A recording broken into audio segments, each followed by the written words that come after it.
You're listening to Rebel Justice, the podcast from The View magazine. When we think about justice, we think about it as an abstract, something that happens to someone else, somewhere else. But justice and the law regulate every aspect of our interactions with each other, with organisations, and with the government. We never think about it until it impacts our lives or those of someone close. Our guests are women with lived experience of the justice system, whether as victims or women who have committed crimes, people at the forefront of civic action who put their lives on the line to demand a better world.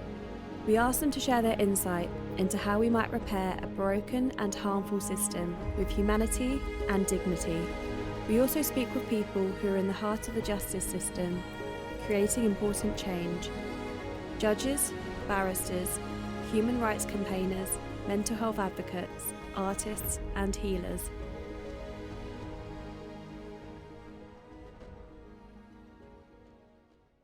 Across the UK, a quiet crisis is unfolding inside our courtrooms. Ordinary people, teachers, doctors, students, are standing trial for peaceful acts of conscience, accused of crimes for trying to draw attention to the greatest existential threat humanity has ever faced. And while the government continues to license new oil fields and criminalise protest, another battle is taking place. The fight to defend the integrity of our legal system itself. At the centre of this struggle is Defend Our Juries, a grassroots movement challenging what it calls the erosion of one of our oldest democratic safeguards, the right to a fair trial by a truly independent jury. Their message is simple but radical. Jurors have the absolute right to acquit a defendant according to their conscience. It's a principle etched in stone at the Old Bailey, but increasingly one that's being silenced in our courts. In today's episode, we're joined by two remarkable guests who are helping to illuminate these deep moral questions at the heart of justice. Dr Juliette Brown and Sir Jonathan Porritt. Juliette is a consultant psychiatrist working in East London and the clinical lead for environment, sustainability and climate action across the capital. She's a member of MedAct and Psych Declares, groups of health professionals taking collective action on the climate emergency. Juliette was recently one of 6 health workers tried for criminal damage after taking part in a non-violent protest at JP Morgan's London offices, an act intended to highlight the bank's role in financing fossil fuel expansion. The jury in that case was unable to reach a verdict, and she now faces a retrial in 2026. For Juliette, this is not just about protest, it's about integrity. Her work, both as a doctor and an activist, rests on the recognition that our health is inseparable from the health of the planet. She speaks with the clear-eyed compassion of someone who understands that psychological and planetary well-being are deeply intertwined. Sir Jonathan Porritt is one of Britain's most respected environmental thinkers and campaigners. For over 50 years, he's worked at the highest levels of politics, business, and civil society. From his time as director of Friends of Earth and chair of the UK Sustainable Development Commission, to co-founding Forum for the Future, a global sustainability charity working with businesses and government to accelerate systemic change. He's advised world leaders, written landmark books on sustainable development, and continues to champion intergenerational justice as one of the defining moral challenges of our time. His most recent work, Love, Anger and Betrayal, written in collaboration with young Just Stop Oil activists, gives voice to a generation who feel abandoned, a generation who see their futures burning whilst they're punished for trying to save them. Together, Juliette and Jonathan embody 2 sides of the same truth, that conscience is both personal and collective, and that defending the right to act according to it is inseparable from defending democracy itself. In this conversation, we'll explore what it means to stand up for moral integrity in an era of criminalised protest, why climate activism has become a matter of public health and psychological survival, and how Defend Our Juries is holding the line against a growing culture of repression in the UK's courts. We'll also ask the deeper questions. What is justice when the law itself protects those driving ecological collapse? How do we resist despair and hold on to hope in a system that punishes care and rewards destruction? And what does it really mean to act as a citizen, a doctor, or a human being when the cost of silence has become too high? Thank you both for being with us today. Can you each briefly introduce yourselves and explain how you became to be involved in Defend Our Juries? Hi, I'm Juliette Brown. I'm an NHS consultant psychiatrist. So I kind of work with people with severe mental health problems in a very culturally diverse, economically deprived and environmentally polluted part of East London. I guess for me, it starts from health being a very political issue. So we have entire sort of economic, social, environmental policies and systems that are incredibly damaging to the health of our communities. I've been involved for a long time in environmental activism and also anti-racist work and queer politics, and more recently kind of with climate activism and with activism around Palestine and Gaza. And I've been involved in Defend Our Juries for a few years now. Hi, I'm Jonathon Porritt. I've been involved in the world of sustainability and human rights for 50 years or so. And I first started working with Defend Our Juries as a consequence of the work I was doing with 26 young Just Stop Oil campaigners and watching how they were being treated more and more repressively in the court system after their arrest, with no opportunity to explain why they had done what they'd done and all that kind of stuff, which Juliette's also very familiar with. And at that point, Trudy Warner began to suggest that this was an absolutely appalling direction of travel for justice in the UK. And Defend Our Juries at that point started by defending the right of jurors to make decisions according to their conscience. And that I started then holding signs outside various courts for various cases, trials that were going on. And then, of course, Defend Our Juries evolved into now one of the most important organisations, I think, in the UK around the whole campaign for lifting the ban on Palestine action. And I've stayed involved in that since then. And you briefly mentioned it, but for those listeners who aren't aware, what is Defend Our Juries and why does it matter right now? So, I mean, it's a campaign that started sort of on the back of a whole series of trials in which defendants were denied the right to explain their motivations. So these were kind of trials of particularly climate activists. We've seen in the last kind of 8 years a huge rise in the numbers of people who are willing to risk being arrested around the climate crisis, and also, I guess, more recently around Gaza and Palestine. And we saw when those cases came to trial, people were being acquitted by juries when they had the chance to hear the motivations of defendants, which is absolutely, how the jury system is supposed to work as a kind of corrective to what are essentially kind of politically motivated trials of people who are trying to prevent harm and protect life. So as a response to those acquittals, some would say that the government sort of changed the goalposts and made some very big changes to the laws around protest, kind of around 2022, 2023, which heavily restricted our rights to protest. And kind of picking up on the mood music around protest, I think judges then started to become much more restrictive around people's ability to describe why they took the actions that they took. So that the kind of rights of juries to hear the true story, the whole truth from defendants were being severely restricted. Absolutely.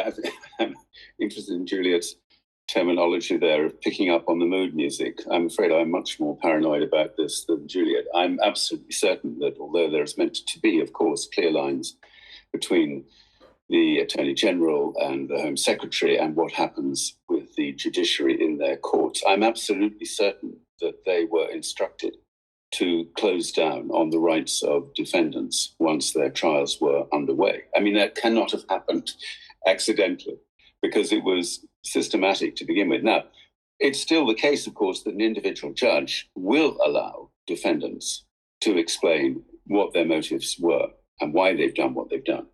And we're still getting acquittals even now. We had a case recently with Sam Holland, one of the Just Stop Oil campaigners, and his colleagues. He's one of the co-authors in the book.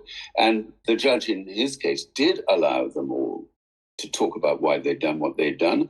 And hey, presto, the jury found them not guilty. So this is a really critical moment for justice in the UK. You can repress and repress and repress, but eventually, if you've still got an opportunity to explain to a jury what has driven you to that point, what your motivation has been, what your concerns are, and to give an indication of just how deep those moral convictions are, very often juries will continue to acquit rather than to find guilty, even if the judge in that case says you have no choice but to find these people guilty, which is what they always try and do.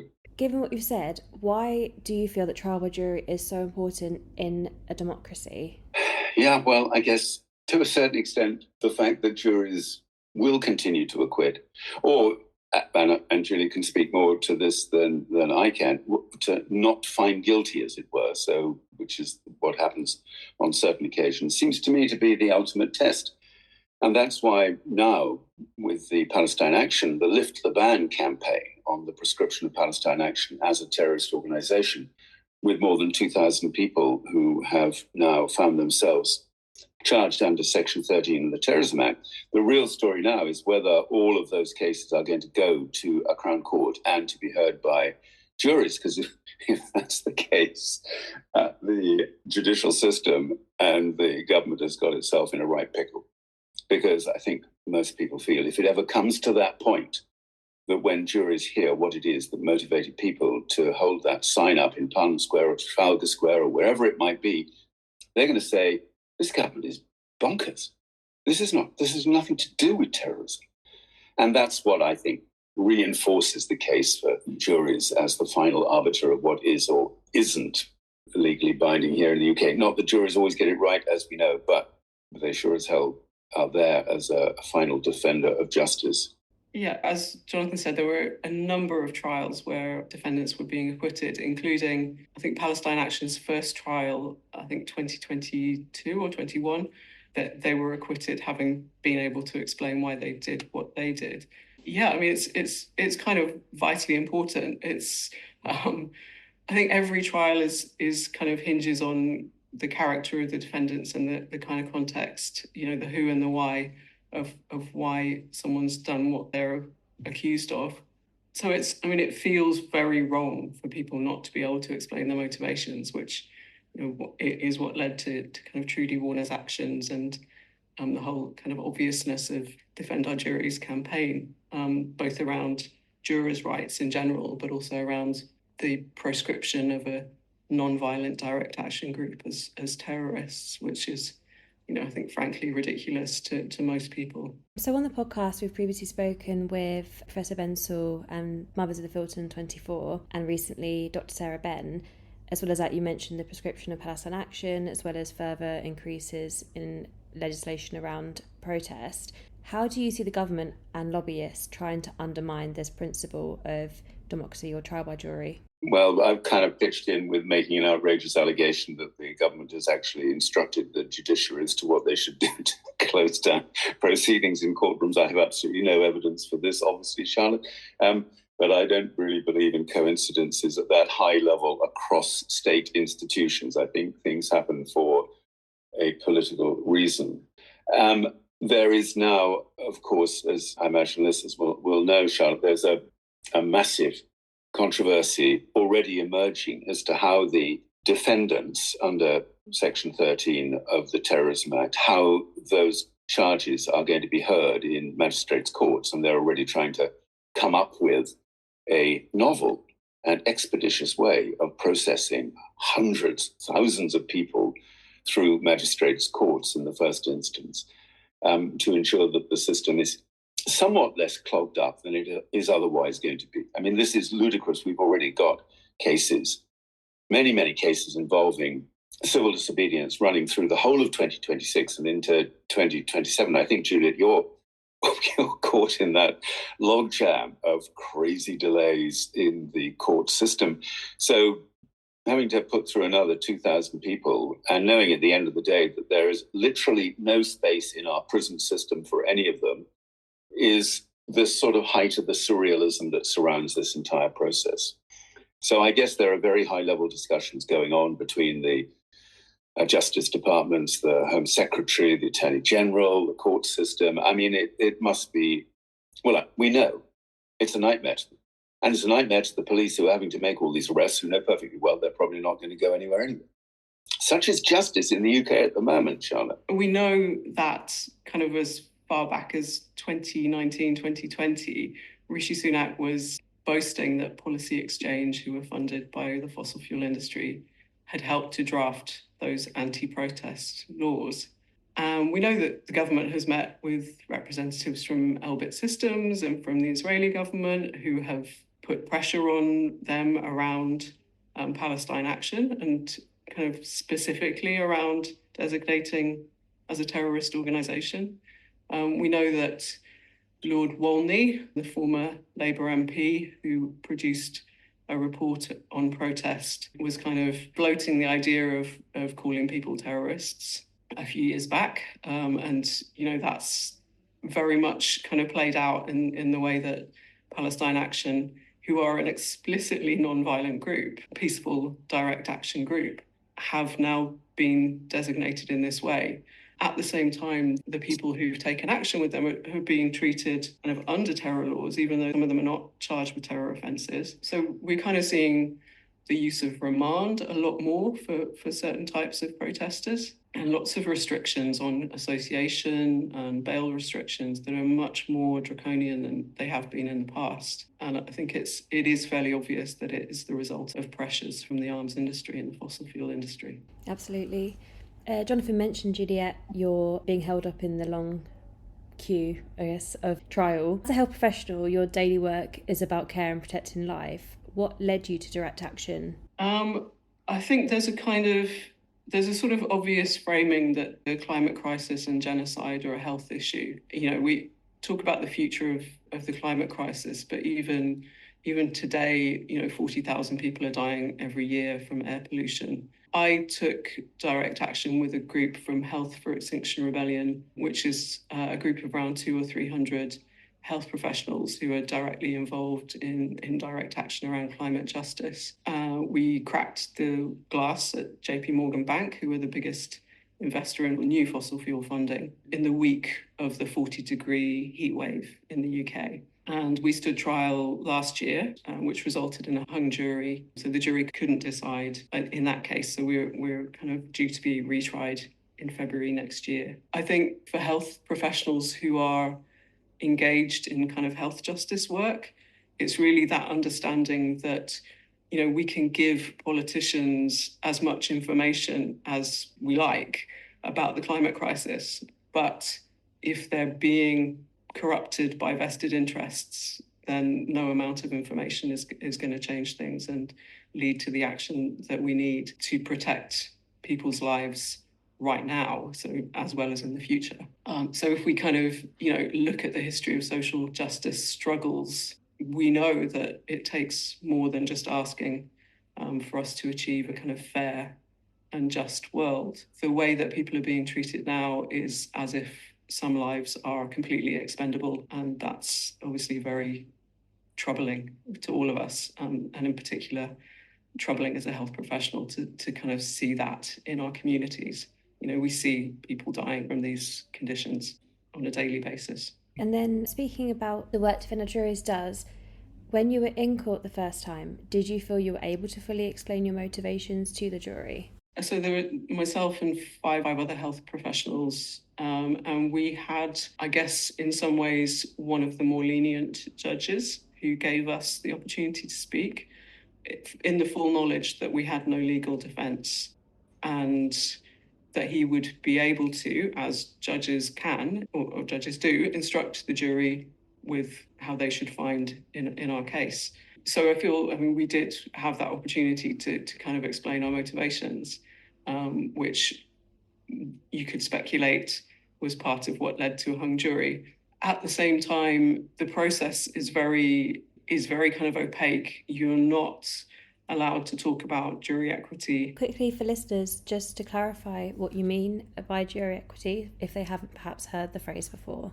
So juries are independent, essentially. So they are supposed to make a decision around guilt or innocence on the basis of the facts that they've heard, but they're not held accountable for those decisions. Nobody can harm them in any way as a result of the decision that they make. So it's a really fundamental right that they have to make their own minds up and to take into account the kind of bigger picture, which the law sometimes just cannot grasp. You're not allowed to talk about jury equity in court. It's just something that would kind of lead to contempt of court. Although in some cases people have kind of been brave enough to do that. Some of us were represented by lawyers who were kind of brave enough to tell the stories around jury equity as part of their summing up. But yeah, it's a really difficult one because it's not something that people are allowed to kind of know about. So it's a right that people are not allowed to hear about when they sit as jurors. They kind of have to guess that it's okay for them to make up their own minds. The only jurors who do get an opportunity to understand jury equity at first hand are those jurors that are impaneled in the Old Bailey. Because as they walk in through the door of the Old Bailey, there on a plaque on the wall is this summary of what jury equity really means, which reminds jurors that they have an absolute right to make a decision according to their conscience. Of course, they probably don't read it as they walk in because they go straight through into whatever part of the Old Bailey it looks like. But it is amazing how little this is referred to in courts. And I suspect that is not accidental. Absolutely, thank you. And then Jonathon, you've had a long career advising government on environmental issues. Was there a tipping point perhaps though where you felt that working inside the system wasn't doing enough? There wasn't one tipping point. I mean, I started my life as a sustainability activist back in the 70s with the Green Party and Friends of the Earth. So for me, the fact that I then spent 30 years trying to advise governments and businesses about how important it was to wake up and understand the nature of the climate and crisis in one way or another. It was just me trying to work inside a system that I felt at various points was open to a different way of interpreting their responsibilities. But after 30 years, I'd come to the conclusion that was not making much headway. So I just decided to revert to my more natural campaigning persona, which was what kept me busy between 1974 and 1990. So it's... I've sort of come around full circle. And then I fell in with Just Stop Oil. I started supporting Just Stop Oil when they launched in March 2022, then began to get to know some of the young campaigners for Just Stop Oil, who were also involved in Insulate Britain and some of them even in Extinction Rebellion going right back to 2018, and started working with them and interviewing them and got to know them and became obviously much more committed then to the urgent need to justify the importance of civil disobedience in all of these different issues, whether it's the climate crisis or Palestine or so many other things. To be honest, civil disobedience is a crucial part of how we bring that much more radical voice to bear on systems that are often closed off from hearing those messages. And that's why I got more involved with Palestine Action, because Youth Demand, a little bit of the Just Stop Oil family, Youth Demand had actually carried out joint actions with Palestine Action. And I got to talk to some of them at that time. So then decided, like hundreds of thousands of people in the UK had been on the Palestine Solidarity marches, and you could see the way the government was just literally waving these astonishing outpourings of public sentiment. And we've never seen marching like this in the UK, sustained over nearly 2 years, I think. 32, 33 marches organised in this way, often involving tens, if not hundreds of thousands of people, hardly ever mentioned even in the media. So for me, it then became really important to actually join those who were holding up the sign in Parliament Square and to get involved personally at that level. Not quite sure how I feel now about being a suspected terrorist, but it's okay. There's a level of surrealism to it, which keeps me smiling as well as keeps me wondering what the hell is going to happen next. Thank you. As you mentioned, I'm sure everyone's seen on social media, on the news, and even previous guests that people have been arrested simply for holding signs, or sometimes even half-written, half-blank signs. What do you feel this says about the state or free expression in the UK? Honestly, I think it borders on tragedy. It's just astonishing to watch the entire legal, judicial, police system grind into action to close down on thousands of almost entirely upstanding citizens of the UK, most of them middle, if not old age, and most of them just commenting on the fact that an organisation like Palestine Action, as Juliette's already said, should never have been proscribed as a terrorist organisation. There's quite a lot of interest at the moment, Charlotte, going back to the original debates in Parliament when the Terrorism Act was first brought into Parliament as a bill and then became an act. And a lot of people are now going back to the debates that happened at that time involving some very eminent parliamentarians at that time and listening to the then Home Secretary Jack Straw justify the decision to include in the Terrorism Act this little clause that causing damage to property, extreme damage or serious damage, I think is the actual wording, to property, was a legitimate inclusion under the Terrorism Act, even though everybody else was saying, do not do that, because that does not meet the criteria for what terrorism is. It absolutely does not demonstrate that you're dealing with an organization that intends to threaten or use violence against people. And the Hansard debates at that time are astonishing. Now, all those reassurances given by Jack Straw and Tony Blair and all the rest of the year 2000 worth absolutely diddly squat. This government, the Tory government initially, and now the Labour government, decided to interpret that part of the Terrorism Act in such a way that damage inflicted on property, I think Juliette and her colleagues are probably quite lucky not to have been arrested under the Terrorism Act, because I think JP Morgan claimed that you caused whatever it was, hundreds of thousands of pounds worth of damage to those fancy windows that you were chipping away at. You were certainly causing severe damage to property, but they decided not to come down on you as a terrorist organization, as it were. But you can see how arbitrary this becomes. Just Stop Oil doing their protest, blocking traffic on the M25 by holding up the Just Stop Oil signs. How much economic damage did that cause? I mean, if you actually calculate the consequences of that from an economic point of view, it's a big number. But obviously, the government decided not to go after Just Stop Oil as a terrorist organization because they knew they would not be able to get away with it. But they wanted to shut Palestine Action up once and for all because it was, as Juliette said, so effective in its campaigning against Elbit and other Israeli arms manufacturers.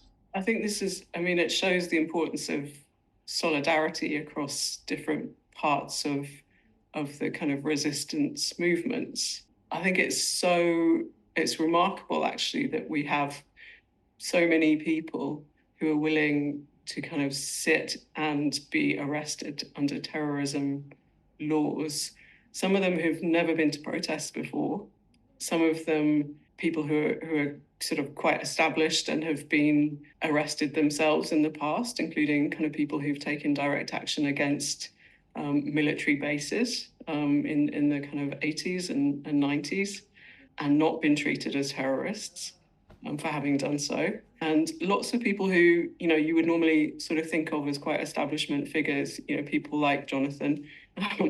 And we had a former editor of the British Medical Journal who's been arrested under the Terrorism Act for holding that sign.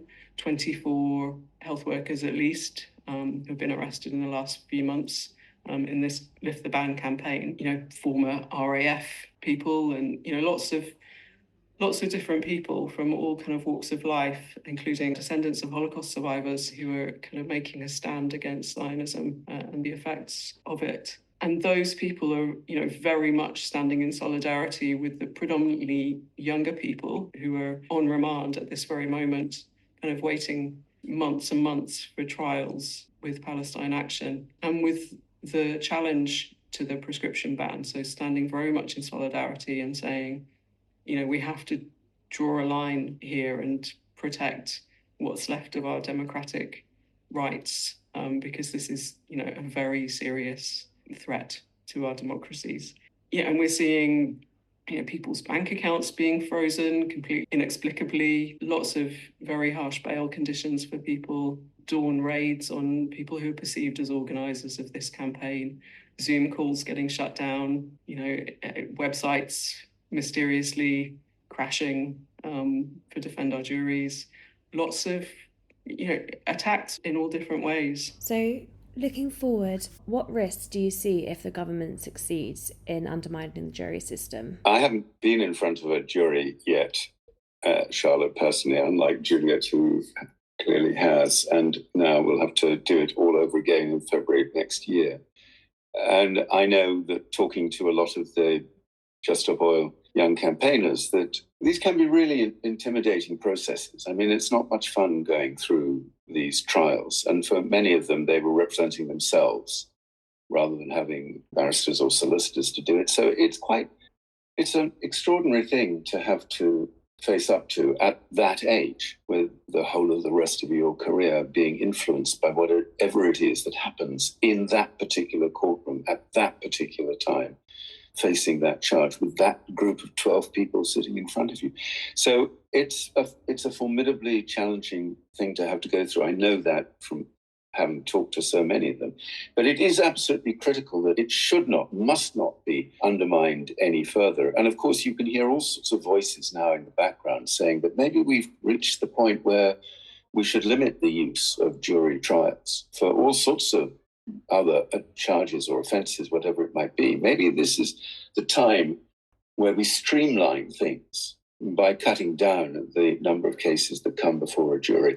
And we all know that those are symptoms of the slippery slope as we further weaken our judicial system and further undermine our democratic entitlements and rights. So I'm genuinely very apprehensive about all of this. And one of the reasons why I'm, along with so many other people, why I think this is the moment to stand up for those rights, the basic rights to protest, freedom of speech, etc., is that this is a moment where they're at greater risk than they've ever been before. The UN has said that Britain's restrictions on protests and jury trials are not acceptable in a democracy. What can listeners do to help fight against the scenario that Jonathan's just described? All of these kind of actions, all kind of political struggle of any kind sort of takes an awful lot of support outside of the kind of arrestable sphere. So, there are many, many ways in which people can show their solidarity and support without themselves being arrested. We know that that option is not available to everyone, but there's lots of kind of support networks around these kinds of actions that people can get involved with. I think that's so important, Juliette. I've been involved in the world of NGOs for 50 years. I've never seen a more active, caring, compassionate support structure. The support networks are astonishing. So I do hope that people who may still feel nervous about wanting to actually hold the sign itself don't think, okay, that's it, I can't help here, because people really can help here without necessarily having to do that themselves.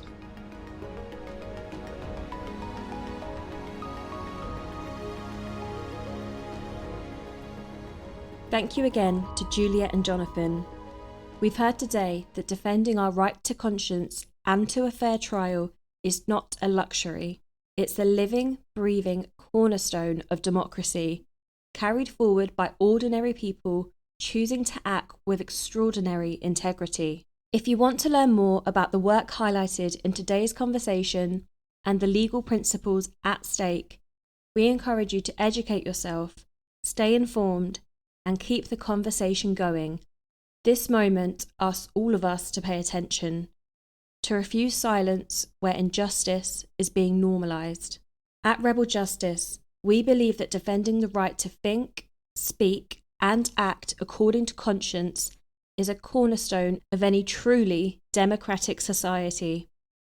And as we've heard today, that foundation is being tested in our courts, in our climate, and in the lives of those who refuse to look away. If this episode has raised questions for you about the right to protest, the power of juries, or the future of climate justice, we encourage you to continue exploring these issues. Because in the end, the law is only just when it protects the people who protect each other. You've been listening to Rebel Justice. If you'd like to support our work and receive 4 digital editions and 1 print issue a year, subscribe to The View for just £20. Make sure to follow us on our social media. We're on Instagram at @the_view_magazines, and you can also find us on LinkedIn, X and TikTok. If you'd like to reach out to us directly, you can email inquiries to us at press@theviewmagazine.org. Please share this story.